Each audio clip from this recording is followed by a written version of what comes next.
Welcome to the deep dive. Today we're looking into something unfolding in Maine that really raises some serious questions. It's about how the state government is operating and, maybe more importantly, how you get your news there. That's right. We've got some articles outlining a situation involving the Mills administration and payments to the Maine Trust for Local News. MTLN, right, the nonprofit that owns some pretty major papers, the Portland Press, Herald, Lewiston Sun-Journal. Exactly.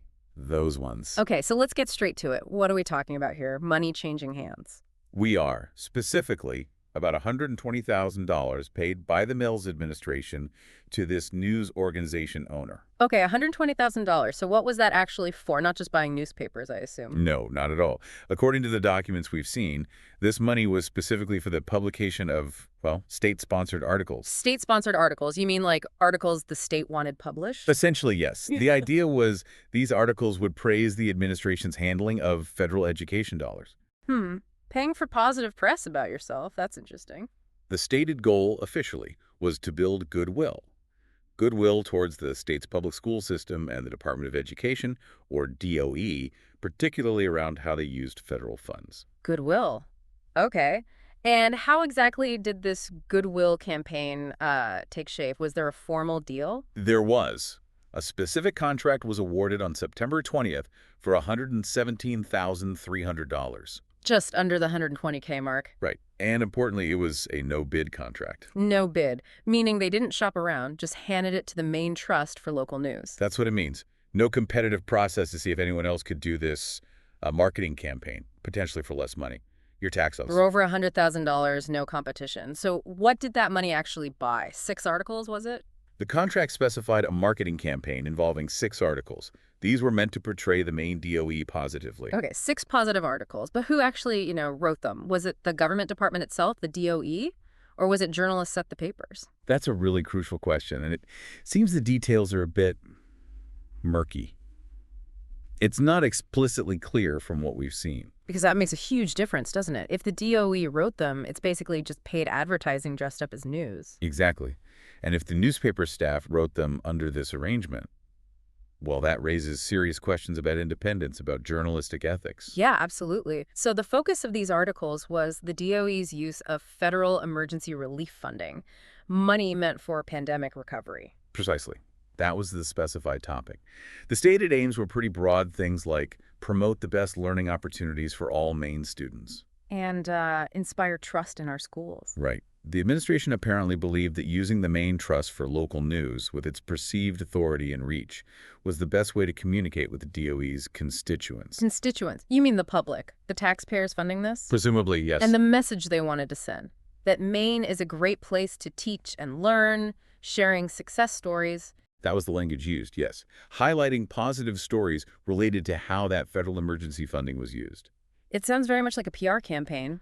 What about the specifics? Where and when did these run? Portland Press Herald, Lewiston Sun-Journal. The plan was for online and print publication in those papers, plus the Waterville Morning Sentinel and Kennebec Journal. But the actual schedule, that wasn't disclosed. Lack of clarity there. And wasn't there more to it than just the articles? Something about ads. Yes, the deal also included paid advertisements on the newspaper's websites. The idea was to further promote these state-sponsored articles. So they paid for the articles, then paid extra to advertise the articles they already paid for. That appears to be the arrangement. The whole contract ran from mid-August through the end of December. And the justification for picking MTLN without any competition. The DOE considered them uniquely suited. They even described the trust, sort of informally, as the administration's de facto public relations team. Wow. De facto public relations team. That's quite a statement for a government department to make about a major news provider. It is. They argued that basically no one else could compete because the trust owns so many outlets, 19 publications, 3 websites reaching a huge chunk of Maine's population. So their size was the reason. We had to give them the money because they're the biggest. That seems to be the core of the justification for the no-bid aspect, yes. And the money itself, just to be clear, this came from the Pandemic Relief Funds, the American Rescue Plan Act. That's the source cited, yes. Federal money intended to help deal with the effects of the pandemic. Okay, so let's shift focus a bit to the organization receiving this money, the Maine Trust for Local News. They're relatively new owners, right? They are. They're a subsidiary of the National Trust for Local News, and they acquired these Maine papers just last summer. And on their website, they talk about editorial independence, don't they? They do. Their guiding principles explicitly state that the local newsroom staff, and only the staff, decide what stories to cover, when, and how. Which seems, well, kind of hard to square with taking over $100,000 from the state to publish specific state-approved content. It certainly appears contradictory, doesn't it? It raises serious questions about how much independence those newsrooms actually have under this arrangement. Definitely.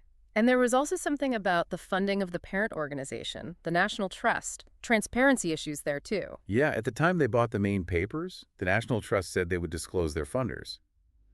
But reports indicate that hasn't happened yet. So the ultimate source of the money behind these news outlets is still unclear.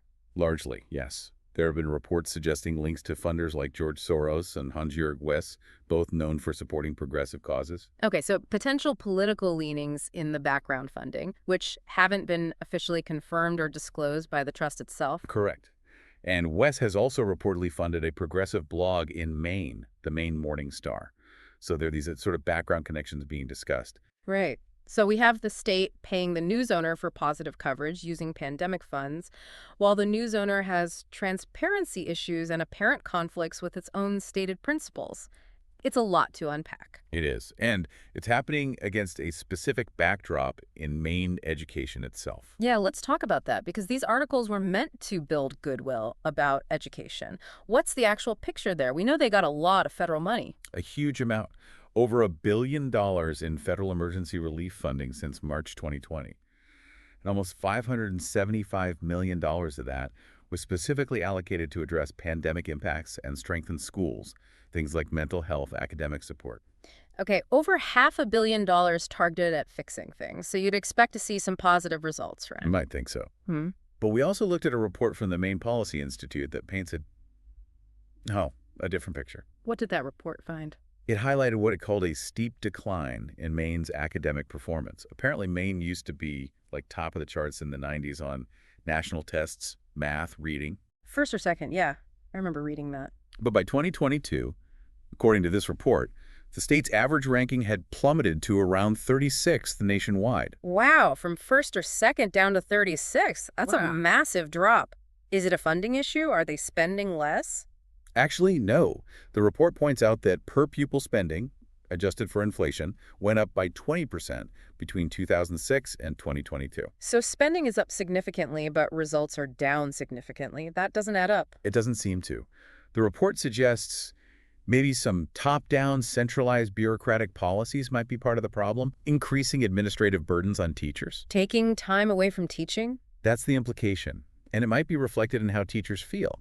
The report cited some pretty concerning numbers about teacher satisfaction. Like what? Only about 32% of experienced Maine teachers said they were very satisfied with their jobs. Okay. And maybe more worryingly, 56%, over half, had considered quitting. Over half thinking of quitting. That points to some serious underlying issues. It really does. Plus, Maine apparently had one of the biggest drops in test scores during the pandemic, and they're facing what's described as a dire teacher shortage. So declining scores, unhappy teachers leaving, a shortage of replacements. It sounds like a system under considerable strain. And there's more. The report also mentioned a significant rise in behavioral and mental health challenges in schools. Like specifically? Incidents involving violence, drugs, and weapons apparently nearly tripled since 2014. And Maine uses physical restraint and seclusion on students at a higher rate than any other state in the U.S. Tripled incidents. Highest rate of restraint and seclusion. That's deeply troubling. It's a very concerning set of statistics. And amidst all this, the falling scores, the teacher issues, the behavioral problems, what are education leaders saying? What about the Commissioner of Education, Pender Macon? Well, there was a statement from Commissioner Macon that got some attention. She said that academic learning is definitely going to take a back seat. Take a backseat to what? To social-emotional learning and programming related to race and gender. She cited brain science and the need for students to feel safe as the reason for this prioritization. Okay. Prioritizing social-emotional learning over academics when academic performance seems to be in free fall. That's a choice. It is. And apparently she also initially seemed to push back against the idea that test scores were declining significantly during a legislative hearing. Kind of denying the drop. Initially, yes, before later acknowledging lower NIEB scores, but questioning the overall importance placed on standardized testing. Which, is a perspective. But does that align with what parents and the public in Maine want schools to focus on? Well, a poll mentioned in the materials suggests maybe not. It found that 77% of Maine voters, across party lines, want schools to focus on the basics: reading, math, science, writing. 77% want focus on the basics, while the commissioner says academics take a backseat, scores are dropping, and the government is paying for articles about success stories. That's the context surrounding this whole situation. So this brings us back to the big questions, doesn't it? For you, listening, try and make sense of this. First off, is using pandemic relief money meant for crisis recovery to fund what looks like a state PR campaign? Is that even a proper use of those funds? That's question number one. Was this money intended to market the DOE or to directly help kids and schools recover? It's a fundamental question about priorities and appropriate spending. And then what about the news outlets taking this money? How does that impact their independence, their objectivity? Can you, as a reader, trust them to report critically on the state government when they have this kind of financial relationship? It inevitably raises that concern, right? Public trust is built on the idea that the press is independent, holding power accountable. When the government is directly funding content in those outlets, that trust gets eroded. It's harder for you to know if you're reading news or, well, propaganda. Yeah, especially given the education context we just discussed. Yeah. Is this whole goodwill campaign funded by taxpayers maybe just a distraction, a way to avoid confronting the falling scores and other serious issues? Is it about managing perceptions rather than tackling root problems? Yeah. Definitely a question worth asking. So maybe the biggest question for you is, how do you interpret news from these specific main outlets now? Knowing this payment happened, knowing the context, does it change how you read their coverage of state government, of education? It has to make you think, doesn't it? It really does.